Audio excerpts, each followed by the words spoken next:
Hi, ನಮ್ಮ ಲೈಫ್ನಲ್ಲಿ ಕೆಲವೊಂದು situations ಬಂದಿರುತ್ತೆ, ಇಲ್ಲ ಕೆಲವೊಂದು ಪಾಯಿಂಟ್ ಆಫ್ ಟೈಮ್ನಲ್ಲಿ ನಮಗೆ ಏನು ಅಂದರೆ ಏನೂ ಮಾಡಬೇಕು ಅಂತ ಅನಿಸಲ್ಲ.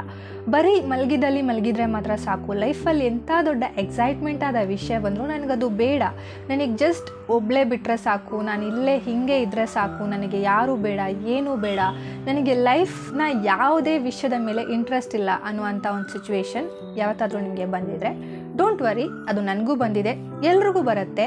You are not alone. ಇದು ತುಂಬ ನಾರ್ಮಲ್ ಆದಂತಹ ವಿಷಯ. ಫಸ್ಟ್ ಆಫ್ ಆಲ್ ಅದು ಯಾಕೆ ಆಗತ್ತೆ ಅಂತ ಕೇಳಿದ್ರೆ, ಆ್ಯಕ್ಚುಲಿ ನೀವು ಏನೋ ಒಂದು ತುಂಬ ಕಷ್ಟಪಟ್ಟಿದ್ದೀರಾ, ತುಂಬ ಫಿಸಿಕಲಾಗಿ ಎಫರ್ಟ್ ಹಾಕಿದ್ದೀರಾ, ಅದಕ್ಕೆ ನಿಮಗೆ ಅಷ್ಟು ಸುಸ್ತು, ಅಷ್ಟು ಕಷ್ಟ, ಅಷ್ಟು ನೋವು ಅಂತ ಹೇಳಿದ್ರೆ ಇಲ್ಲ. ಆ್ಯಕ್ಚುಲಿ ನಾವು ಯಾವಾಗ ಫಿಸಿಕಲಾಗಿ ತುಂಬ ಕೆಲಸ ಮಾಡ್ತೇವೋ ಆವಾಗ ನಮಗೆ ಅಷ್ಟು ಸುಸ್ತು ನೋವು ಆಗೋದೇ ಇಲ್ಲ. ನಮಗೆ ಸುಸ್ತು ನೋವು ಆಗುವಂಥದ್ದು ಇಲ್ಲ ಸ್ಟ್ರೆಸ್ಸಿಗೆ ಇಳಿಯುವಂಥದ್ದು ನಾವು ಯಾವಾಗ ಮೆಂಟಲಿ ಕಷ್ಟಪಡ್ತೇವೋ ಆವಾಗ. ಇಲ್ಲಿ ಯಾವಾಗ ಟೆನ್ಷನ್ ಜಾಸ್ತಿ ಆಗುತ್ತೋ ಆವಾಗ ಅದು ಬಾಡಿಯಲ್ಲಿ ಎಫೆಕ್ಟ್ ತೋರ್ಸೋಕ್ಕೆ ಸ್ಟಾರ್ಟ್ ಆಗುತ್ತೆ. ಸೊ ಅದಕ್ಕೋಸ್ಕರನೇ ಆ ಸುಸ್ತು, ಆ ಕಷ್ಟ ಎಲ್ಲ ಬರುವಂಥದ್ದು.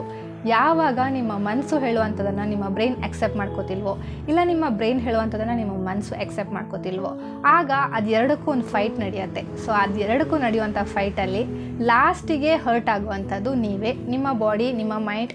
ಸೊ ಎಲ್ಲವೂ ಸುಸ್ತಾಗಿ ನನಗೇನೂ ಬೇಡ ಅಂತ ಹೇಳಿ ಅಂಥ ಒಂದು ಸ್ಟೇಟಿಗೆ ಹೋಗುವಂಥದ್ದು. ಫಾರ್ ಎಕ್ಸಾಂಪಲ್ ಹೇಳಬೇಕು ಅಂತ ಹೇಳಿದ್ರೆ, ಈಗ ನೀವು ಒಂದು ವಿಷಯನ ಆಸೆ ಪಡ್ತಾ ಇದ್ದೀರಾ, ನಿಮಗೆ ಒಂದು ಡ್ರೀಮ್ ಇದೆ ಲೈಫಲ್ಲಿ, ಇದನ್ನು ನಾನು ಅಚೀವ್ ಮಾಡಬೇಕು ಅಂತ ನಿಮ್ಮ ಮನಸ್ಸು ತುಂಬ ಅಂದರೆ ತುಂಬ ಆಸೆ ಪಡ್ತಾ ಇದೆ. ಬಟ್ ನಿಮ್ಮ ಬ್ರೈನ್ ಅದನ್ನು ಆಕ್ಸೆಪ್ಟ್ ಮಾಡ್ಕೋತಿಲ್ಲ. ಯಾಕಂದರೆ ಬ್ರೈನ್ ಯಾವತ್ತೂ ಪಾಸಿಬಿಲಿಟೀಸ್ ನೋಡ್ಕೊತ್ತೆ, ಚಾನ್ಸಸ್ನ ಹೇಳುತ್ತೆ, ಪ್ರಾಕ್ಟಿಕಲಾಗಿ ರಿಯಾಲಿಟಿ ಚೆಕ್ ಕೊಡುತ್ತೆ, ಇದು ನಡೀತದಾ ಇಲ್ವಾ ಅಂಥೇಳಿ. ಸೊ ಪ್ರಾಕ್ಟಿಕಲಾಗಿ ಅದನ್ನು ನಡೀಲಿಕ್ಕಿಲ್ಲ, ಅದಕ್ಕೆ ಬ್ರೈನ್ ಬಂದುಬಿಟ್ಟು ಅದನ್ನು ಆಕ್ಸೆಪ್ಟ್ ಮಾಡ್ಕೋತಿಲ್ಲ. ಅದು ಹೇಳ್ತಾ ಇದೆ, ಇಲ್ಲ ನಿನ್ನಿಂದ ಅದು ಮಾಡೋಕ್ಕಾಗತ್ತೆ, ಅದು ಸಾಧ್ಯ ಇಲ್ಲ ಅಂತ. ಸೊ ಆಗ ಮನಸ್ಸು ಹೇಳುತ್ತೆ, ಇಲ್ಲ ನಂಗೆ ಅದು ಬೇಕೇ ಬೇಕು ಅಂತ. ಇಂಥದ್ದೊಂದು ಫೈಟ್ ನಡೆಯುತ್ತಲ್ಲ, ಆವಾಗ ಲೈಫಲ್ಲಿ ನಾನು ಆಸೆ ಪಟ್ಟದೇ ನನಗೆ ಸಿಗಲಿಲ್ಲ ಅಂತ ಹೇಳ್ಬೇಕಾದ್ರೆ ನಾನು ಯಾಕೆ ಈ ಲೈಫ್ ಬದುಕಬೇಕು, ಈ ಲೈಫಲ್ಲಿ ನಾನು ಯಾಕೆ ಇರಬೇಕು, ಇಲ್ಲಿ ಎಕ್ಸೈಟ್ಮೆಂಟಾಗಿ ಏನಿದೆ ಅಂತ ಹೇಳ್ಬಿಟ್ಟು ಒಂಥರ ಒಂದು ಡಿಪ್ರೆಸ್ಡ್ ಸ್ಯಾಡ್ ಸ್ಟೇಟಿಗೆ ನಾವು ಹೋಗ್ತೀವಿ. ಆಗ ಹಾಗೆ ಆಗುವಂಥದ್ದು. ಅದಕ್ಕೆ ಸೊಲ್ಯೂಷನ್ ಏನು, ಆಚೆ ಬರೋಕ್ಕೆ ಏನಿಲ್ಲ. ನಾನೊಂದು ಸೊಲ್ಯೂಷನ್ ಹೇಳ್ತೀನಿ, ಅದನ್ನು ಫಾಲೋ ಮಾಡಿ. ಈಗ ನಾನು ನಿಮಗೆ ನಿಮ್ಮನ್ನು ಒಂದು ಬೆಸ್ಟ್ ಫ್ರೆಂಡ್ ಮಾಡಿಸ್ಲಿಕ್ಕಿದ್ದೀನಿ.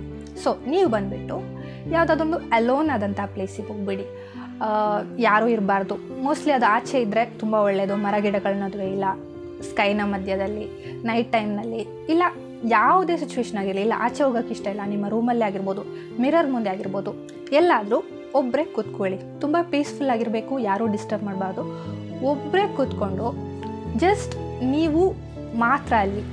ನಿಮಗೆ ತುಂಬ ಚಿಕ್ಕ ವಯಸ್ಸಿನಿಂದ ಒಂದು ಬೆಸ್ಟ್ ಫ್ರೆಂಡ್ ಇದ್ದಾರೆ, ತುಂಬ ಬೆಸ್ಟ್ ಫ್ರೆಂಡ್.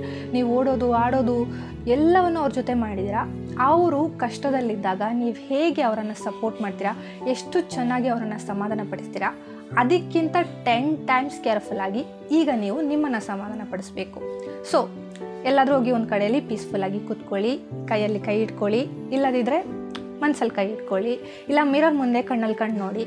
ಸೊ ಹೀಗಿಟ್ಕೊಂಡು ಹೀಗೇ ಕೂತ್ಕೋಬೇಕು, ಹೀಗೇ ಮಾಡಬೇಕು ಅಂತೇನೂ ಇಲ್ಲ. ನಿಮಗೇನು ರಿಲ್ಯಾಕ್ಸ್ ಅನಿಸುತ್ತೋ, ನಿಮಗೇನು ಕಂಫರ್ಟ್ ಅನಿಸುತ್ತೋ ಹಾಗೆ ಕೂತ್ಕೊಂಡು ನಿಮ್ಮ ಹತ್ರ ನೀವು ಒಂದು ಕ್ವೆಶ್ಚನ್ ಕೇಳಬೇಕು. ನಿನಗೇನು ಬೇಕು ಹೇಳು, ನನ್ನ ಹತ್ರ ನಿನಗೆ ಏನು ಬೇಕು ಹೇಳು ಅಂತ.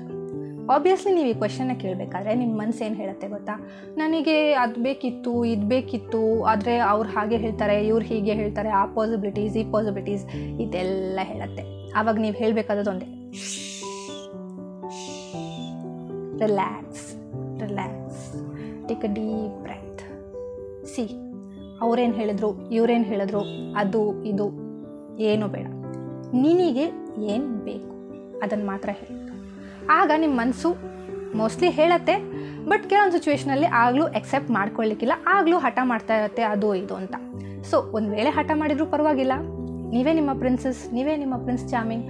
ಸೊ ತಿರ್ಗಾ ರಿಲ್ಯಾಕ್ಸ್ ಮಾಡಿ, ತಿರ್ಗಾ ಕಾಮ್ ಡೌನ್ ಹೇಳಿ, ಅದಕ್ಕೆ ಮತ್ತೆ ತಿರ್ಗಾನು ಕೇಳಿ, ನಿನಗೆ ಏನು ಬೇಕು, ಅವರು ಇವರು ಎಲ್ಲ ಬಿಡು, ನಿನಗೇನು ಬೇಕು ಅಂತ. ಹಾಗೆ ನೀವು ಕೇಳಬೇಕಾದ್ರೆ ಆಬ್ವಿಯಸ್ಲಿ ನೀವು ತುಂಬ ಮನಸಾರೆ ಏನು ಆಸೆ ಪಡ್ತಿದ್ದೀರಾ ಅಂತ ಹೇಳುವಂಥದ್ದು ನಿಮಗೆ ಅರ್ಥ ಆಗುತ್ತೆ. ಲೈಕ್ ನಿಮ್ಮ ಮನಸ್ಸು ಆಟೋಮ್ಯಾಟಿಕಲಿ ಬಿಚ್ಚುತ್ತೆ.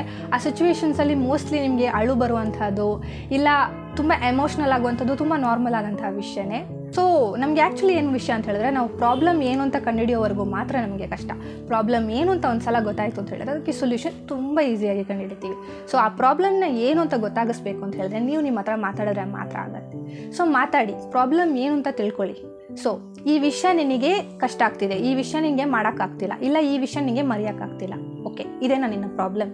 ಸಾರಿ, ಈ ವಿಷಯ ನೀನು ಮಾಡೋಕ್ಕಾಗ್ತಿಲ್ಲ ಯಾಕೆ, ಈ ವಿಷಯ ನೀನು ಮರೆಯೋಕ್ಕಾಗ್ತಿಲ್ಲ ಯಾಕೆ, ಯಾಕೆ ಅನ್ನುವಂಥ ಕ್ವೆಶ್ಚನ್ನ ನೀವು ಹಾಕಿ. ಆ್ಯಂಡ್ ಆ ಪ್ರಾಬ್ಲಮಿಗೆಲ್ಲ ಸೊಲ್ಯೂಷನ್ ಇನ್ನೂ ತುಂಬ ಕಷ್ಟ ಇಲ್ಲ. ಆ ಪ್ರಾಬ್ಲಮಿಗೆಲ್ಲ ಸೊಲ್ಯೂಷನ್ ನಾನು ಹೇಳಬೇಕು ಅಂದ್ರೂ ಇಲ್ಲ. ಆ ಪ್ರಾಬ್ಲಮ್ಸಿಗೆ ಸೊಲ್ಯೂಷನ್ ಕೂಡ ನಿಮ್ಮ ಹತ್ರನೇ ಇರುತ್ತೆ. ಬಿಕಾಸ್ ನನಗೇನು ಅಂತ ಗೊತ್ತಿಲ್ಲ, ಪ್ರಾಬ್ಲಮ್ ಗೊತ್ತಿರೋದು ನಿಮಗೆ ಅಲ್ವಾ. ಸೊ ಆ ಪ್ರಾಬ್ಲಮ್ಗೆ ಸೊಲ್ಯೂಷನು ಖಂಡಿತ ನಿಮ್ಮ ಹತ್ರ ಇದ್ದೇ ಇರುತ್ತೆ.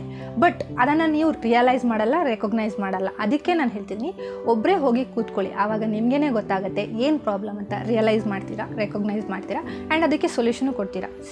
ಇದಾಗಲ್ಲ, ಇದು ಹೇಗೆ ಚಾನ್ಸ್ ಆಗುತ್ತೆ, ಇದರ ಪಾಸಿಬಿಲಿಟೀಸ್ ಕಮ್ಮಿ ಅಂತ ಅಂದ್ಕೊಳ್ಳೋಕೆ ನಾವು ಬರೀ ಕನಸು ಕಾಣೋರು ಮಾತ್ರ ಇಲ್ಲಿ. ಪ್ಲ್ಯಾಟ್ಫಾರ್ಮಲ್ಲಿ ಇದ್ದಂಥವರೆಲ್ಲ ಒಂದೇ ದಿನದಲ್ಲಿ ಸ್ಟಾರ್ಸ್ ಆದಂಥವರು ಇದ್ದಾರೆ. ಅವ್ರ ಲೈಫಲ್ಲಿ ಅವ್ರು ಅಂದ್ಕೊಂಡಿರ್ತಾರ ನನಗೆ ಇಂಥದ್ದೊಂದು ಮಿರಾಕಲ್ ನಡೆಯುತ್ತೆ, ನಾನು ಸ್ಟಾರ್ ಆಗ್ತೀನಿ ಅಂತ. ಇಲ್ಲ, ಅವ್ರು ಜಸ್ಟ್ ಕನಸು ಕಾಣ್ತಾರೆ, ಒಂದಿನ ನನಗೆ ಆದರೆ ಇಷ್ಟು ಚಂದ ಅಂತ. ಅದನ್ನು ನನ್ಸು ಮಾಡುವಂಥ ಕೆಲಸ ಅವ್ನು ಮಾಡ್ತಾನೆ. ಸೊ ಅದರ ಟೆನ್ಷನ್ ನಿಮಗೆ ಬೇಡ. ಅದು ಹೇಗೆ ಆಗುತ್ತೆ, ಪಾಸಿಬಿಲಿಟೀಸ್, ದಾರಿಗಳು ಅದೆಲ್ಲ ನಿಮಗೆ ಬೇಕು ಅಂತಿಲ್ಲ. ಬರೀ ಕನಸು ಕಾಣುವಂಥದ್ದು ಮಾತ್ರ ನಿಮ್ಮ ದಾರಿ. ನಿಮಗೇನು ಬೇಕು ಅದನ್ನು ಮಾತ್ರ ಕೇಳಿ. ಅದನ್ನು ಮಾಡಿಸುವಂತಹ ರೆಸ್ಪಾನ್ಸಿಬಿಲಿಟಿ ಅವ್ನು ಮಾಡಿಸ್ಕೊತಾನೆ. ದಾರಿನೂ ನಿಮಗೆ ಅವನೇ ತೋರಿಸ್ತಾನೆ, ಅದನ್ನು ಲೀಡು ಅವನೇ ಮಾಡ್ತಾನೆ. ಸೊ ಈ ಪಾಸಿಬಿಲಿಟೀಸ್, ಮಣ್ಣು ಮಸಿ ಇದನ್ನೆಲ್ಲ ಮರೆತುಬಿಡಿ. ನಿಮಗೇನು ಬೇಕು ಅನಿಸುತ್ತೋ ಅದನ್ನು ಮಾತ್ರ ಮಾಡಿ. ನೀವೀಗ ಮಾಡಬೇಕಾದದ್ದೆಲ್ಲ ತುಂಬ ನಿಮ್ಮನ್ನು ನೀವೇ ಫೋರ್ಸ್ ಮಾಡಬೇಡಿ. ಇಂಥ ಸಿಚುವೇಷನಲ್ಲಿ ನಿಮಗೆ ನೀವು ನಿಲ್ಲದಿದ್ದರೆ ಬೇರೆ ಯಾರು ನಿಲ್ತಾರೆ ಅಲ್ವಾ. ಸೊ ಒಂದಿನ ರೆಸ್ಟ್ ತಗೋಬೇಕು ಅನಿಸ್ತಾ, ಒಂದಿನ ಏನೂ ಮಾಡಬೇಕು ಅನಿಸ್ತಿಲ್ಲ, ಪರವಾಗಿಲ್ಲ, ಇಟ್ಸ್ ಓಕೆ. ಒಂದಿನ ಏನು ಮಾಡೋದಿದ್ರೆ ಏನೂ ಬದಲಾವಣೆ ಆಗಲ್ಲ, ಏನೂ ದೊಡ್ಡದಾಗಿ ಮುಳುಗ್ಬಿಡಲ್ಲ. ಓಕೆನಾ? So it's okay. ತುಂಬ ಫೋರ್ಸ್ ಮಾಡಬೇಡಿ. ಆದಷ್ಟು ಸ್ಮೂತಾಗಿ ಅದರಿಂದ ಆಚೆ ಬರೋಕ್ಕೆ ಟ್ರೈ ಮಾಡಿ. ಆ್ಯಂಡ್ ನಾನು ಈಗ ಹೇಳಿದನ್ನು ನೀವು ಮಾಡಿದರೆ ಆಲ್ಮೋಸ್ಟ್ ನಿಮಗೆ ಗೊತ್ತಾಗುತ್ತೆ ನಿಮ್ಮ ಪ್ರಾಬ್ಲಮ್ ಏನು ಅಂತ. ಆ್ಯಂಡ್ ಸೊಲ್ಯೂಷನು ನೀವು ಕಂಡಿದ್ದೇ ಹಿಡಿತೀರಾ ಅಂತ ನಂಗೆ ಗೊತ್ತು. Okay, take care.